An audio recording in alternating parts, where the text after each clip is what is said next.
ഗസയിൽ ഇസ്രയേൽ ആക്രമണത്തിൽ 50 പലസ്തീനികൾ കൊല്ലപ്പെട്ടു എന്ന വാർത്തയാണ് പശ്ചിമേഷ്യയിൽ നിന്ന് ഇപ്പോൾ വരുന്നത്. ഖത്തറിൽ ഇന്ന് വീണ്ടും വെടിനിർത്തൽ ചർച്ചകൾ ആരംഭിക്കുമെന്നും വാർത്തയുണ്ട്.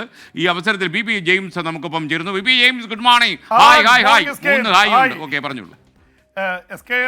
ഇസ്രായേൽ ഹമാസ് യുദ്ധം രൂക്ഷമായിട്ട് തന്നെ തുടരുകയാണ്.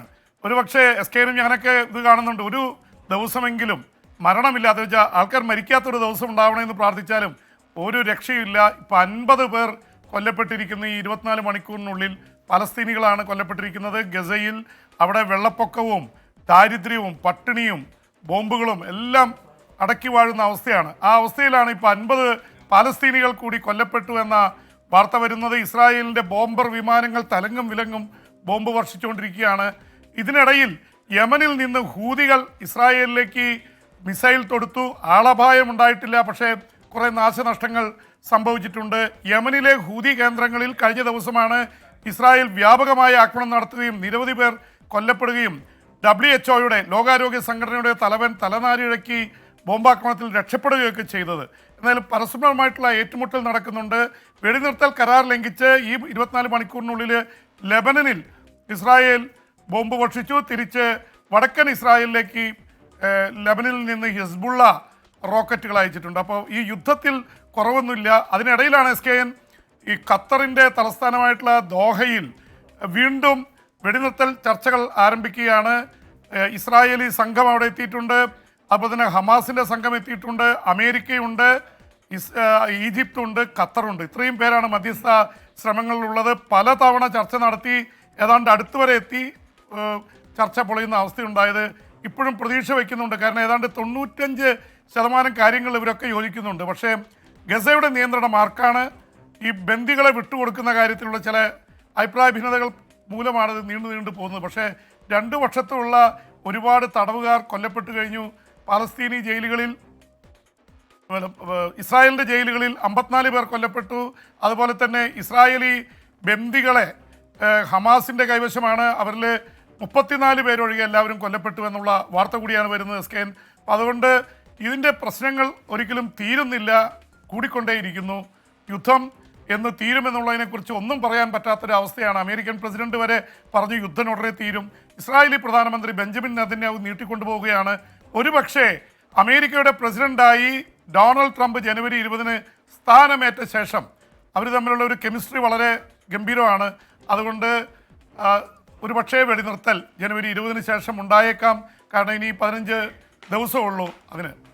SKN. ബി പി ജെയിംസ്, ഒരു നിമിഷം. ഇപ്പോഴൊരു വാർത്ത തൃശ്ശൂരിൽ നിന്ന് സജി അറിയിക്കുന്നു. തൃശ്ശൂർ വടക്കാഞ്ചേരിയിലെ ഒരു പ്രൈവറ്റ് ബസ് കാലിൽ കയറി ഗുരുതര പരിക്കേറ്റ വയോധിക മരിച്ചു. വടക്കാഞ്ചേരി 1-ാം കല്ല് സ്വദേശിനി പുതുവീട്ടിൽ നബീസയാണ് മരിച്ചത്. 70 വയസ്സ് പ്രായമുണ്ടായിരുന്നു. ഇന്നലെ രാവിലെ 1-ാം കല്ല് വെച്ചായിരുന്നു അപകടം നടന്നത്. തൃശ്ശൂർ മെഡിക്കൽ കോളേജ് ആശുപത്രിയിൽ ചികിത്സയിലിരിക്കുകയാണ് അവരുടെ അന്ത്യം ഉണ്ടായത്. സങ്കടകരമായി.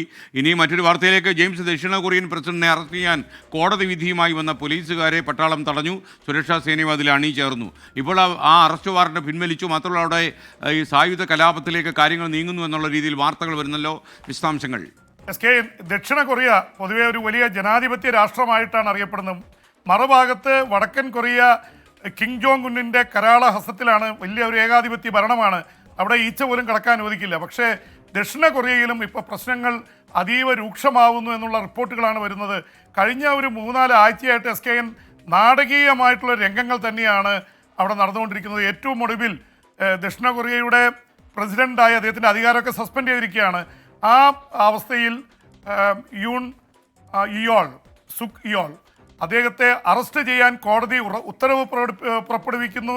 നാടകീയമായിട്ട് 80 അംഗ പോലീസ് സംഘം അറസ്റ്റ് ചെയ്യാൻ പ്രസിഡൻഷ്യൽ കൊട്ടാരത്തിലെത്തുന്നു. സൈന്യവും അവിടുത്തെ കാവൽ സേനയും ചേർന്ന് അറസ്റ്റ് തടയുന്നു. വലിയ രീതിയിലുള്ള സംഘർഷം. അനുകൂലിച്ചും പ്രതികൂലിച്ചും ആയിരക്കണക്കിന് ആൾക്കാർ ഒത്തുകൂടുന്നു. പ്രസിഡന്റ് കീഴടങ്ങാൻ തയ്യാറാവുന്നില്ല. അദ്ദേഹം പറയുന്നത് ഡൊണാൾഡ് ട്രംപിനെതിരെ ഇതുപോലെ അറസ്റ്റ് വാറന്റ് ഉണ്ടായിരുന്നു, അദ്ദേഹത്തെ അറസ്റ്റ് ചെയ്തോ എന്നുള്ള ഇതാണ്. അദ്ദേഹത്തെ ഇപ്പോൾ പല കേസുകളിൽ നിന്നും വിമുക്തമാക്കുന്നു. ജഡ്ജി തന്നെ അമേരിക്കയിൽ പറഞ്ഞു കഴിഞ്ഞു, ട്രംപിൻ്റെ കാര്യത്തിൽ ഞങ്ങൾ കുറ്റവും ശിക്ഷയൊക്കെ വിധിക്കും, പക്ഷേ അദ്ദേഹത്തിന് ജയിലിൽ പോകേണ്ടതില്ല, എലക്റ്റഡ് പ്രസിഡൻ്റാണ്. അപ്പോൾ ആ ഒരു ഇത് തനിക്കും ബാധകമാണെന്ന് ദക്ഷിണ കൊറിയൻ പ്രസിഡന്റ് പറയുന്നു. പക്ഷേ അദ്ദേഹത്തെ അറസ്റ്റ് ചെയ്യാൻ പറ്റാത്തതിനെ തുടർന്ന് അറസ്റ്റ് വാറണ്ട് പിൻവലിച്ചിരിക്കുകയാണ്. പക്ഷേ ജനുവരി 6 വരെ അറസ്റ്റ് വാറണ്ട് നിലനിൽക്കുന്നുണ്ട്. എപ്പോൾ വേണമെങ്കിലും ബലം പ്രയോഗിച്ച് അറസ്റ്റ് ചെയ്യാം. എന്തായാലും കോടതിയുടെ ഇടപെടൽ ഉണ്ടാവും.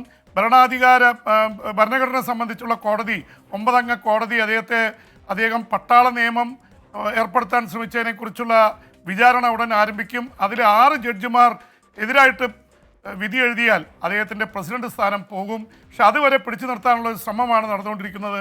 എന്തായാലും പ്രതിപക്ഷം അതിശക്തമായി രംഗത്ത് വന്നിട്ടുണ്ട്. SK ഓർക്കുന്നുണ്ടാവും, അദ്ദേഹം പട്ടാള നിയമം പ്രഖ്യാപിച്ച 6 മണിക്കൂറിനുള്ളിൽ മതിൽ ചാടിക്കടന്നാണ് പാർലമെൻറ്റ് അംഗങ്ങൾ പാർലമെൻറ്റിലെത്തി അദ്ദേഹത്തിൻ്റെ പാർട്ടിയിൽപ്പെട്ടവർ വരെ അദ്ദേഹത്തെ ഈ പ്രസിഡന്റിൻ്റെ അധികാര ദുരുപയോഗം ചെയ്യുന്നതിനെയും പട്ടാള നിയമത്തെയും കശക്കി എറിഞ്ഞത്. അപ്പോൾ എന്തായാലും അവിടെ ഒരു SK പറഞ്ഞ പോലെ ഒരു ആഭ്യന്തര കലാപത്തിൻ്റെയും സായുധ കലാപത്തിൻ്റെയൊക്കെ അവസ്ഥയിൽ നിൽക്കുകയാണ് ദക്ഷിണ കൊറിയ. ദക്ഷിണ കൊറിയയിൽ ഇപ്പോൾ പ്രസിഡന്റിനെ അനുകൂലിക്കുന്നവർ അമേരിക്കൻ പക്ഷപാതികളാണ്. മറ്റുള്ളവർ ഒരുപക്ഷെ അമേരിക്കയോട് അത്ര അടുപ്പമുള്ളവരല്ല. അമേരിക്ക ഇടപെടാൻ നോക്കുന്നുണ്ട്, ചൈന നോക്കുന്നുണ്ട്. വൻ ശക്തികളുടെ ഒരു ഇടപെടൽ കൂടി ഇതിൻ്റെ ഭാഗമായിട്ട് ഉണ്ടാവുന്നുണ്ട്. SK ജെയിംസ് കർദിനാളുമായിട്ട് നടത്തിയ അഭിമുഖം എപ്പോഴാ വരുന്നത്? 3 മണിക്കല്ലേ ഉച്ചയ്ക്ക്? ഇന്ന് എങ്ങനെയുണ്ടായിരുന്നു അനുഭവം?